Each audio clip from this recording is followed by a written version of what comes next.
Hello, and welcome back to another episode of Plastic Podcast, the show that tells the science and the story of our relationship with plastic. You think plastic just fell out of a coconut tree? Plastic exists in the context of all in which it lives and what came before.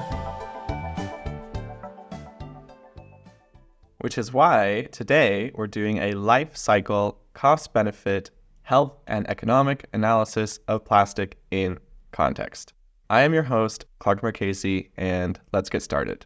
So if you've been listening to the show for a while, a word you will have heard many times is life cycle assessment. And whenever we say this word, we say how important it is when it comes to plastic. Now, if you're new this week, a life cycle assessment is a systematic analysis of impacts of a particular product, starting all the way back to the extraction of raw materials from the earth that are used to make that product, all the way down to what happens to after people stop using it, and all of the impacts in between.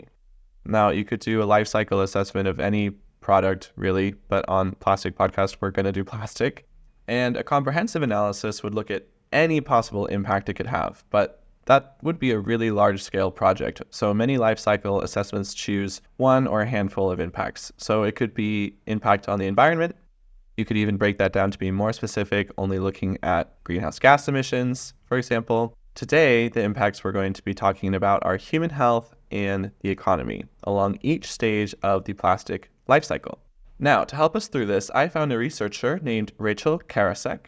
Rachel is an expert in environmental management, environmental policy, environmental justice across a host of environmental concerns, plastic being only one. Rachel worked with a team on this assessment, and what I liked about it, and what I found so interesting, was that it not only looked at the harms the plastic causes, but it also looked at the benefits. So we're going to go through this life cycle assessment step by step and look at the health and economic benefits and harms of plastic. And we're also going to ask ourselves why it's important to look at the benefits and the harms side by side. And it's a long journey, so let's just get started.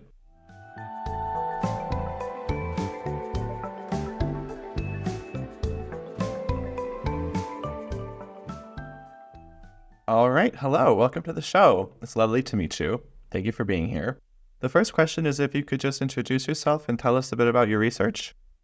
Yeah, hi Clark. Nice to meet you. Excited that you're doing this work. So my name is Rachel Karasik, and I am currently a research scientist at the Norwegian Institute for Water Research, the acronym for which is NIVA. And I'm based in Oslo, Norway, and I do research in the kind of international environment and development program within NIVA. But for 5 years before that, I was working in the US, which is where I'm from, at Duke University's Nicholas Institute for Energy, Environment, and Sustainability within the kind of ocean and coastal policy program, where I started my work on plastic. So broadly speaking, I am interested in environmental policy. I'm really interested in understanding what the social and economic outcomes of that policy are. I'm really interested in the ways in which environmental problems are distributed across different populations as environmental justice issues, but also the ways in which solutions to those problems do or do not kind of maintain or exacerbate those inequities across populations. So plastic is largely what I work on, but I'm also interested in fisheries, food security, habitat restoration. So that's me in a nutshell. Okay, great. So I've talked to a good number of researchers at this point who focus on plastic, and their specialties range a lot of different topics from oceans to soil to human health. And usually when I have those discussions, it's sort of cross-sectional. Their research lies along one step of the life cycle of plastics, and sometimes we will reference other parts along the sort of chain of production, but usually they focus on one segmented step. And we've mentioned a couple times on the show the importance of analyzing the entire life cycle of plastic. So that's what we're going to do today in this conversation, because you wrote an article that is titled Inequitable Distribution of Plastic Benefits and Burdens on Economies of Public Health. And this is a life cycle assessment, not necessarily of everything having to do with plastic. We're not looking at the environment here, for example. This article looks on health, burdens, and economies. But another thing that's interesting is that it looks at the benefits and burdens. And oftentimes we're only looking at burdens when it comes to plastic and life cycle assessments. I think that looking at them both at the same time is a useful approach, perhaps especially for someone who is interested in policy, because when we see who benefits, we start to understand why things are the way that they are, and that's the basis towards which we can direct policy. I imagine how this conversation will go is we'll sort of go down each of the stages of the life cycle of plastic that you have identified and see who benefits and see who suffers. But before we start, maybe you can tell me a bit about the motivation behind this project. Yeah, sure. I would love to. So I always think about the way in which one piece of plastic moves throughout, potentially the world during its entire life cycle from its extraction to whatever its end of life fate is. And not only does it move, it also has a number of impacts as it moves through that life cycle. So, that one piece of plastic can make a lot of people in a lot of places some money, and it can also harm people too along the way. For me, it was sort of, is there a way to illustrate that one piece of plastic will have numerous impacts on different populations in different areas? And that's sort of the approach of the life cycle. But I also think part of the motivation was to demonstrate plastic as, a symptom of a bigger cause and disease of capitalism and exploitation and overconsumption, and just sort of an example of that. I think we really wanted to frame plastic as an environmental injustice across its entire life cycle that targets multiple populations as it moves along, rather than a problem that can be easily fixed if you change your fork at at your smoothie place. Duke University has a sort of network of people. It's called the Plastic Pollution Working Group.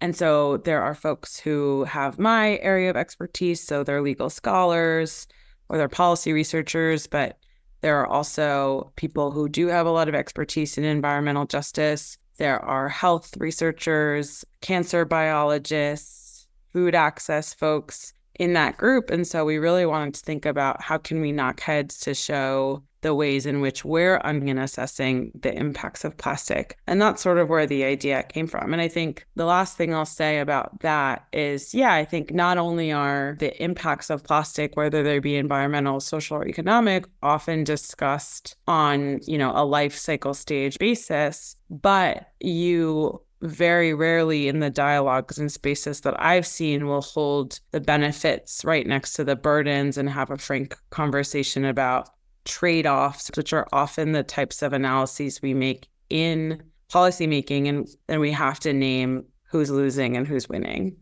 And I'll just say one more thing. I know I already said this is the last thing I'm saying, but this is not a comprehensive review. This was 10 people, mostly in the state of North Carolina, workshopping ideas. And we don't claim to be more than that. I think a thorough, comprehensive global analysis of all of the winners and all of the losers is needed, but we didn't have the scope or the resources to do that. So this is really an example based on the expertise of 10 people who mostly look a certain way and come from a certain socioeconomic status talking about it. So there's a lot of gaps and there's a lot of misses in this work as well, but we kind of see it as a starting point. Yeah, I think that's a great way of putting it. And I can already see two benefits of analyzing the benefits of plastic alongside the burdens. The first is oftentimes plastic either gets villainized completely, as it's completely unnecessary. That's kind of a really easy argument to refute. Always and never statements don't make the strongest arguments in the first place. You could always say, we can't get rid of plastic, people's jobs depend on it, we need it for the medical industry, it saved so many lives during the pandemic. But then if we take this approach and we look at the benefits and harms next to each other, I think that can prompt an intentionality around our plastic use that's definitely missing at the moment. And we can sort of limit it to the use of essentials and ditch the unnecessary single-use stuff. And then the second is, as you alluded to, seeing who is harmed next to who benefits can help us establish sort of a causal relationship that can hopefully lead to accountability. So let's go down this life cycle. The first stage is production. And I'll remind anyone who just listened to our episode on carbon emissions from plastic production. Today, we're not looking at climate, we're not looking at emissions, we're not looking at the environment directly, we're just looking at economy and health. So production, who benefits, who gets harmed? Yeah, so And I'll say that there's no kind of agreed upon life cycle within the plastic scholarship. So we drew from a resource from the UN, and we were really looking at the life cycle of a macroplastic product, in which case production, largely begins with the extraction of fossil fuels and petrochemicals from, in the US, places like Louisiana and Texas. And that then goes through a refinement process and then, pelletizing and manufacturing. So even within production, you have a number of industries, many of which are industries that are, amongst the highest earners in this world. We're thinking about our ExxonMobil and our Aramco and our Chevron that are participating in this stage of the plastics life cycle. So, within that stage, you have, profitable companies that are generating a lot of money from the extraction, the refinement, and the production of plastics. Okay, we're already seeing why this type of assessment is important, because ExxonMobil, while it does get a lot of attention, people don't really associate it with plastic. And then you also have the employees of those companies who are obviously earning a lot less than people in the C-suite, but nonetheless are retaining employment from the petrochemical industry that's feeding the plastics industry. And then you also have people who live nearby those plants. So those are often in the US called fence line communities. And those people are exposed to a lot of hazardous chemicals, both through air pollution and water pollution, that are associated with those stages of the life cycle. And I think, one of the best, if not the best studied examples is Cancer Alley in Louisiana, which is I believe in a 150-mile corridor between Baton Rouge and New Orleans, with a high density of petrochemical plants. And I don't remember the exact statistic. It's in my paper, and it's in a lot of papers. It's been studied since at least the 80s. But the highest rates of cancer in this country come from Cancer Alley, and that's the petrochemical industry. So on the one hand, you've got a lot of people making money. Well, you've got some people making a lot of money. You've got a lot of people making some money. And then you've got a lot of people being exposed to chemicals, either through work or through where they live. And sometimes those are the same people who are making some money and who are being harmed. Okay, so for anyone who hasn't heard of Cancer Alley, I don't mean to brush over it because it's a very poignant, upsetting, and elucidating case study. It's probably the most famous example of an environmental justice catastrophe having to do with plastic. So it's actually going to get its very own episode in a couple weeks. If you're following the show, you will see it in your feed. What I can say now is that there's a major racial dimension to this example. This corridor is made up of majority Black communities, and I learned actually in the second episode of Something in the Water, which is another Pine Forest media production, that prior to being called Cancer Alley, it was called Plantation Alley. So there's a lot to dig into. I'll link that episode of Something in the Water in the show notes as well. We will move on for now, but stay tuned for more on this. So that's production, everything from fossil fuel extraction to manufacturing. The next stage that you've identified is consumption. So what do we need to keep in mind there? The consumption phase is the phase that the general public is most familiar with. It's the seconds or years or anything in between in which we interact with plastics, most often through touching them or using them to ingest our food or to drink our water, or to wear our clothes. And so through that contact or through that exposure, either through ingestion or inhalation, we get exposed to plastic material. And we also get exposed to the chemicals that are in plastics. And these are the things that make them colorful and malleable and versatile and bendy, but also strong at the same time, and waterproof, and all the things that we love about plastics. And the number keeps going up. So I think the latest figure is 18,000 chemicals that have been found in plastics. Several thousand of these are considered, at least by EU standards, to be toxic or hazardous, and hundreds, if not more. We just don't know the status of these. So these are burdens that are associated with the consumption stage of plastic. Okay, not to plug another episode, but we just did one a couple of weeks ago that quantified, I guess, the vastness of our knowledge gaps around the health impacts of plastic consumption. So you can go check that out. It was with 3 scientists from the Minderoo Foundation. But in any case, healthcare is also extremely expensive. And we're also analyzing the economy as well, right?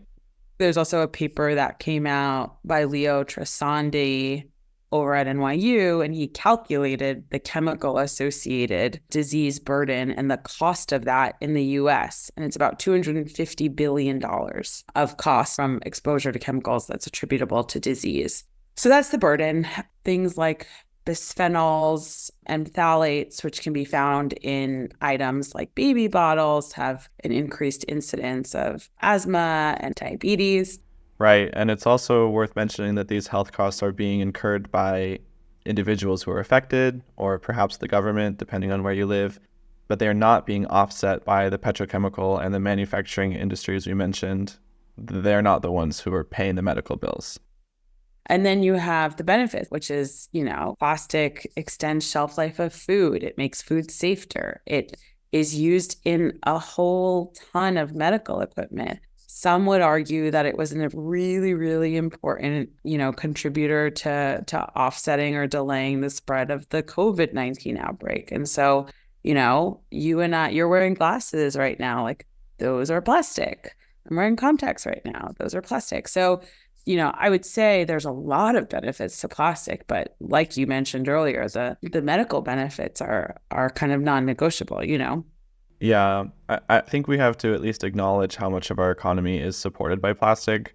I'm not only wearing glasses right now, but to make this podcast, I'm wearing headphones. My microphone is made of plastic. My mouse is made of plastic.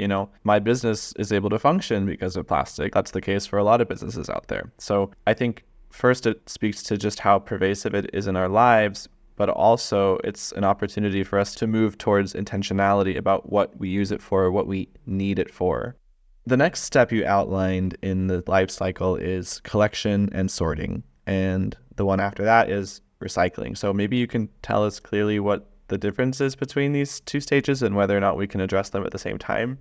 Yeah, these are often considered one life cycle stage, the sort of collection, sorting, recycling, waste management. So the sort of formal and somewhat informal processes by which something goes from something that's produced to its end of life. And again, we just chose a life cycle based on some literature. It's very open to how folks see it. But the example that we used for collection and sorting, which is probably applicable to recycling as well, is on the burden, is that it's a very physically onerous activity. Studies that have been done on formal and informal waste workers, especially ones that are doing collection and sorting, where they're going house to house, they're picking up people's trash, they're moving it into a truck, or into a car, or into a buggy, they're hauling it around, they're bending over, they're moving plastic to the left and metal to the right and organics to another place. It's a physical process. So there's, sprains, fractures, ocular trauma. There are sort of just occupational hazards that come with this job. The kind of extended burden of that, which is related to also waste mismanagement, I think is farther down the life cycle we have here, is that formal workers, and mostly for informal workers, that means that these folks also don't have labor protection. So they're working often for very little money, and that's across both formal and informal sector. They're exposed to waste products. They could be hazardous, as we just spoke about. That means they're exposed to chemicals in those products, and then they don't have labor protections. So they might not have healthcare. They probably don't have healthcare. They don't have any negotiating power. They don't have a seat at the table. They don't have any of that. So you've got, a kind of social public health burden that falls on the poorest, among the most poorest and vulnerable folks across the world. And oftentimes in the developed world, we then export our waste to the developing world. So they're then responsible for not necessarily the collection and sorting, but the recycling and end of life management for our waste. But there are some interesting benefits. I think these are not necessarily the types of solutions we should be leaning on, but there's no reason that we shouldn't highlight them and celebrate them. There's a lot of ground up, community-driven, community-owned initiatives to use that waste to make consumer goods, upcycled goods, sometimes what it's called. So, to turn your plastic bag into a piece of art, into a piece of furniture, into a flip-flop, to sell it to a tourist that looks like me and finds that shit amazing. And this, in small quantities, that does not compare to, I am assuming, I don't think the research has been done, but I think we can assume with 100% certainty, the revenue generated does not compare to what the petrochemical industry makes. But it allows certain communities to take ownership of their waste issue, to generate some revenue, to provide some stability, et cetera, et cetera. That sort of social entrepreneurship, social enterprise does not get at the source of this problem. But again, I think there's no reason not to celebrate the ways in which communities have been so resourceful in dealing with a problem that is not their making. What about disposal then? Yeah, similar stuff. This kind of informal, formal waste sector moves across collection, sorting, recycling, and disposal. So a lot of those same benefits and burdens apply where there are occupational hazards, but on the flip side, there are kind of some opportunities to generate some revenue and create some small social enterprises from that waste. In the US, again, which is kind of the basis of a lot of this work because that's where the researchers were, but I think this is probably true in other countries that have like a higher waste management capacity, which tends to be developed countries. These waste management companies they often are dominated by one or two private companies that contract with municipalities and haul, and they, employ tens of thousands, if not more people. The CEOs make millions of dollars, and they tend to make money based on what's called a tipping fee. So that's the weight of the trash that goes into landfills. And so they have no incentive to recycle it. They have no incentive to reduce the amount of waste. Of course, they have sustainability programs, and I think the folks who work in them are really, really dedicated. I'm not knocking that. But the way that economic system is set up currently, and maybe there are some exceptions in some places that are piloting innovative policy, I don't know. But those waste management companies are pretty motivated to get as much waste into those landfills as possible. And they make a tremendous amount of money doing so. Yeah, that's a tricky one because obviously there are a lot of problems associated with landfills, but after being recycled, it could be considered one of the better places for plastic waste to end up. And then, of course, a lot of plastics, it's actually impossible to recycle them. But this is giving me the question because the next stage is mismanaged waste. So I guess that means that some pathways are better than others. What's the difference between what is classified as managed and mismanaged waste, and then also how do the benefits and burdens differ there as well?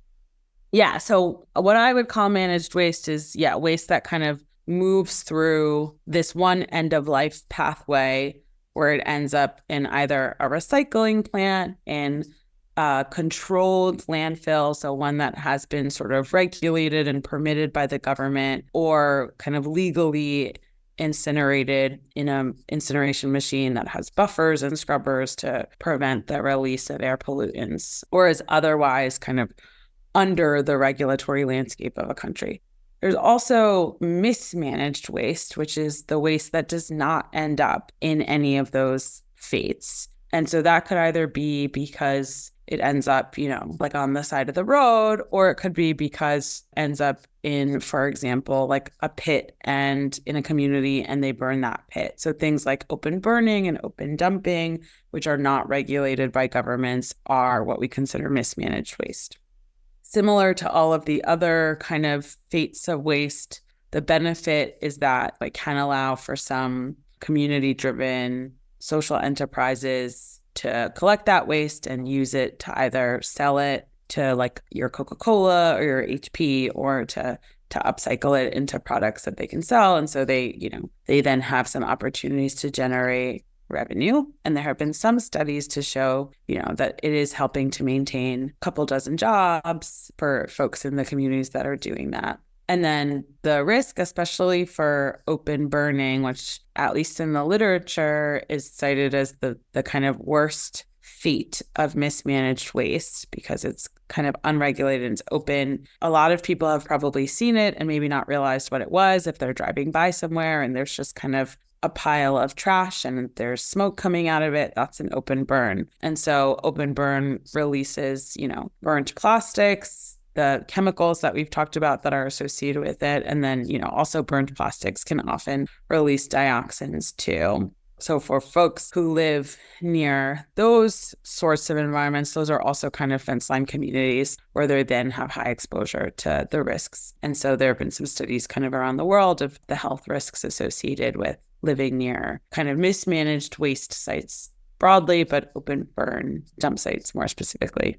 The last stage is pollution. And I think the benefit would be sort of similar to mismanaged waste, but it seems like the burdens are slightly different. So what can you tell me there? Yeah, so pollution is what I consider to be now you've got plastic that's like entered the environment. I mean, it can be recovered and retrieved, but it's not the same as plastic that's in an open dump, for example, and could enter the environment, but for right now is sort of still in this waste category.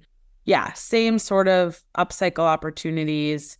The other thing is that like ocean plastic, which is plastic that has been recovered from the ocean, has some amount of market value. And so even some bigger companies are kind of playing around with the types of products that they can make with ocean plastic. Adidas has a sneaker. Another company has a sneaker that I actually had for a while. It was very comfortable. So there's sort of a shininess to ocean plastic that some of the more like multinational and global brands are capitalizing on and generating some revenue from. And then in terms of the burden, yeah, so plastic that's entered the environment, for example, in a fishing village or in a community that relies on tourism can have, some amount of economic impact on the ecosystem services provided by that habitat. So that could be fisheries revenue, it could be tourism revenue. And there are some studies that show that, places that have beaches that are polluted suffer from decreased revenue.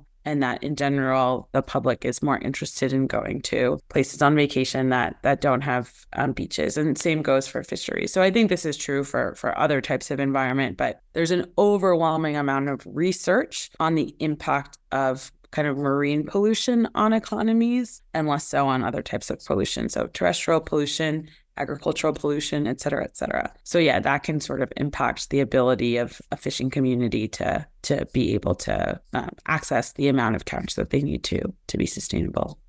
I want to just take a minute to appreciate how far we came on this whole journey. Yeah. I mean, we started with a fence line community in Louisiana living next to an oil refinery, and we went all the way down to the fishermen anywhere all over the world.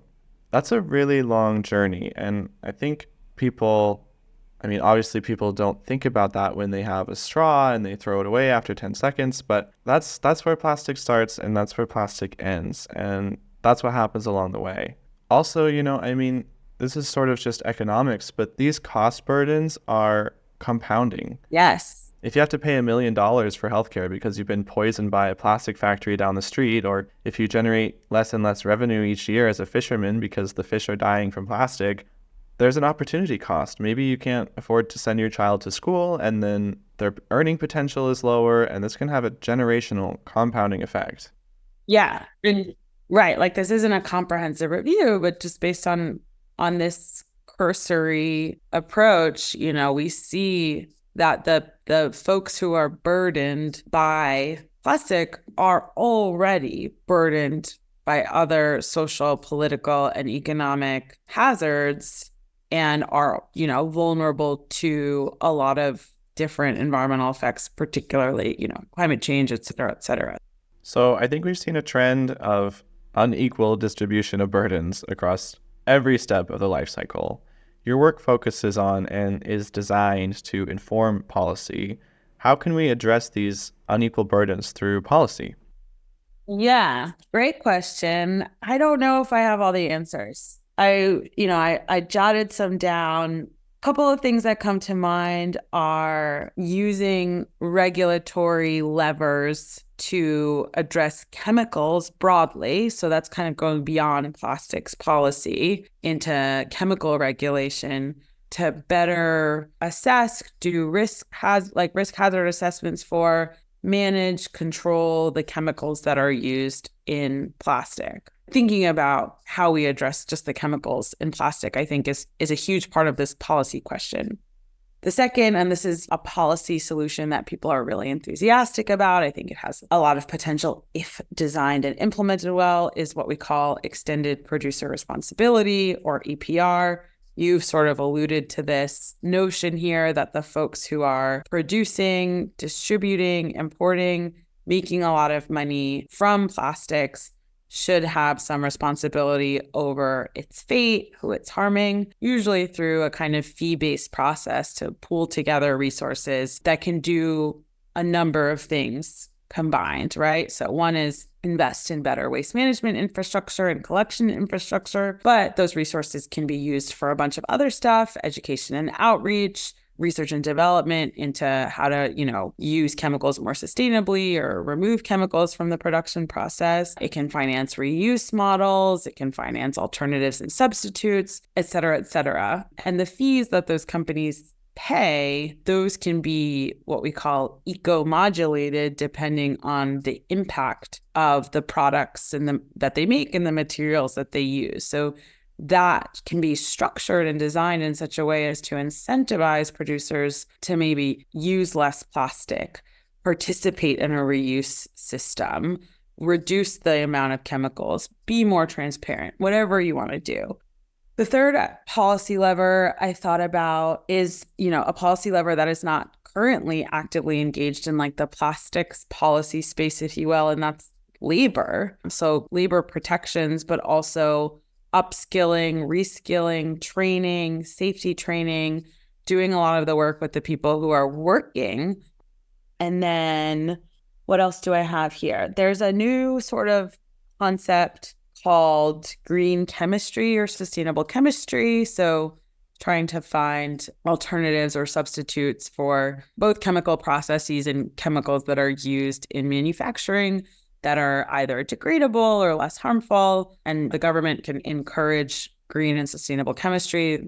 Another thing has to do with sort of the like licensing and permitting and siting of either production locations or waste management. Those are often cited in poor communities and vulnerable communities. And because of a lot of complicated stuff that I'm not smart enough to explain well, oftentimes these places will be sited right next to each other, and individually their impact may be kind of below thresholds, but collectively their impact becomes above those thresholds. They shouldn't be sited there together, but because of laws and loopholes, they are. So trying to make that process a little bit more stringent to prohibit, this high density and clustering of petrochemical facilities and manufacturing facilities. And this isn't exactly policy, but class action lawsuits and liability is another avenue that is starting to be taken to try to get the companies that generate a lot of revenue from plastics and don't necessarily have responsibility for the end of life of those plastics or who they harm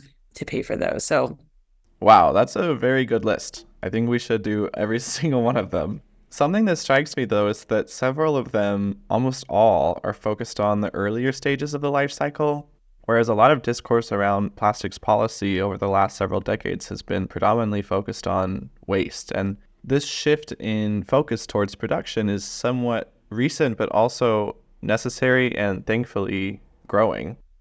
There's a great metaphor about if your bathtub is flooding, the first thing you do is turn off the tap. You don't try to kind of take your little bucket and pour the water out of the bathtub. Yeah, that's a good one. We are going to start to close out, and there's two questions I like to ask towards the end, especially with plastics, because oftentimes the news we're hearing can be kind of bleak or overwhelming at best. Is there one piece of good news that's come out in your field of research that you can share with us so we can sort of take an active effort towards positivity? Yeah, I love optimism. It's also the beginning of the fourth round of the negotiations for a global plastics treaty. So I think that's obviously, in my world as a plastics policy researcher, the development that has the most potential and the most opportunities. We have no idea how it's going to go, but we're getting in 6-month chunks closer and closer to getting to a plastics treaty that is unanimous, that is agreed upon, that is to some extent binding on all signatories. So that's really exciting. Yeah, this plastics treaty comes up almost every episode. Yeah. We're really counting on this treaty. The last question I want to ask is there anything that we didn't talk about today that you think is important to mention about this life cycle assessment of plastics, both the benefits and the burdens across either public health or the economy? No, I would just say that, I wrote this. I love all the people that wrote this, but I would always listen to the people who are most affected by this, who are kind of on the front lines and doing the work and resisting. So I would take the time to find those communities, and I would hear from them kind of first and foremost. And there was something else I thought of, but I completely forgot it. So Okay. But yeah, that actually came up when I was interviewing the scientists from the Mindru Foundation who did the report on plastics and human health.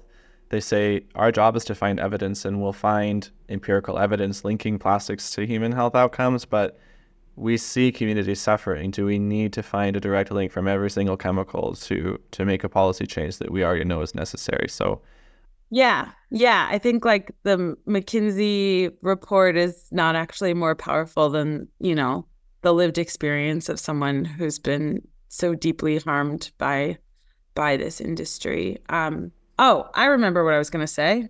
tell me. Sorry.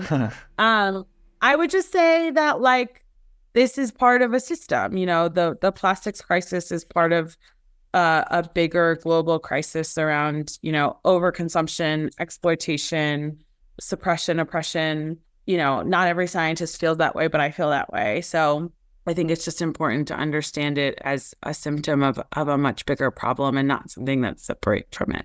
Yeah, I think that's both very important to keep in mind and a very important note to end on. The last question is, where can people find you and follow your work? Oh, you can Google me. I'm Rachel Karasik. So you can find my email on my organization's website, the Norwegian Institute for Water Research, or NIVA. I use Twitter or X, but less and less so for obvious reasons. I'm on LinkedIn. I also don't use that very much, but I am on it, and I will respond to anyone who wants to talk more about it, who either wants to agree with me or disagree with me. I can vouch for that. She is here talking with me right now. So yeah, I do love talking about this with people. All right. Well, with that, I will say thank you so much for your time today. Thank you for walking us through this life cycle assessment, and thank you for your very important research in this space. Thank you, Clark.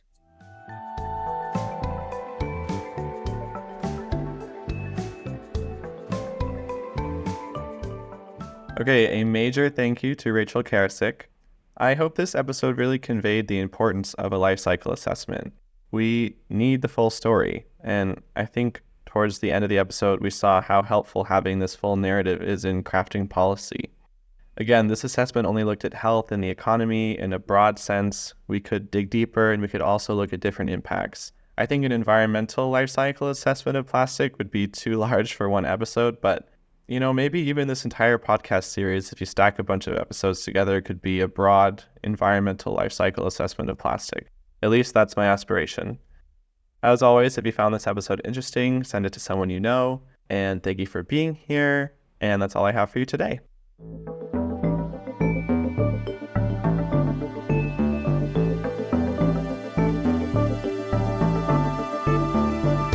You've been listening to Plastic Podcast. You can find more information about this week's guest and links to their work in the episode description. Cover art for the show was done by Laurel Wong, and the music you're listening to was done by Tadeo Cabejos. I am your host, Clark Marchese, and this episode was produced and engineered by me, so if you found it interesting, send it to someone you know. Plastic Podcast is part of a larger network of sciencey podcasts called Pine Forest Media. You can find more information about us in the episode description or on our website at pineforestpods.com or on Instagram and TikTok at Pine Forest Media. We've got some exciting sciencey podcasts coming out this year, and a 5-star rating across platforms or a review on Apple Podcasts is one of the best things you can do to help us reach more people and for the entire network to grow. All right, thank you to all of you who have made it this far. Today's review comes from Macatak No Slack from Idaho, who says, "Very well said. Very well researched, great science that is easy to follow. I highly recommend this podcast." Thanks, Macatak No Slack. If you would like your review to be featured on the show, all you've got to do is leave one on Apple Podcasts and you'll probably get picked. Now, the answer to last week's trivia question. The answer was Mount Everest. Mount Everest is the name of an active volcano on Antarctica. And if you're curious about Antarctica and want to learn more things about it, I can recommend you check out my new podcast series, South Pole, all about the science of Antarctica. And you can find that wherever you stream. There was no trivia question for this episode, but I'll catch you again next week. And that's all I have for you today, and we'll talk soon.